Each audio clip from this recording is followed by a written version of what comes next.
So I was called in to analyze a franchise, a restaurant franchise specifically. They had numerous franchise sold already. I think there was a total of 16 in total, but they had taken back a total of 4.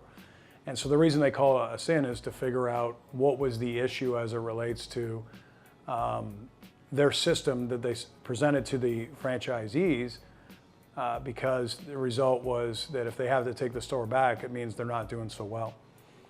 So I'd gone in and I had a look at the structure that they had built. And the thing about franchises is they have to have a thing called a rollout kit.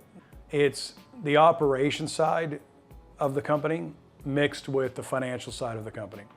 So in this particular case, they had mastered and actually really built out the operational side, how to build the product, how to measure the product. And in terms of making sure that every location you ever went into, it was the same experience at each and every time. But the one thing they did not do was look at and frame up and put into the structure the financial control side of things. So the result was you had these, we'll call them artists, making the product, but really didn't particularly focus on, let's say, something like food cost, right, or labor cost. So I analyzed the company and obviously made my recommendations, engaged them in a project, and the project itself ran somewhere between 8 to 12 weeks. I think it was somewhere around there. And the thing is they were very satisfied. Again, wrote a letter that was very satisfactory. And you never know, like, sometimes, only because of the number of companies I've seen over the years, you can't track every one. You never know how it turns out. I happened to be in Athens, Georgia at the time. And I'm walking downtown Athens, Georgia, because I was actually working with a client in Athens, Georgia. And I was looking for something to eat, and I look up and I see the sign of the franchise that obviously I ran the analysis on. And so I went in.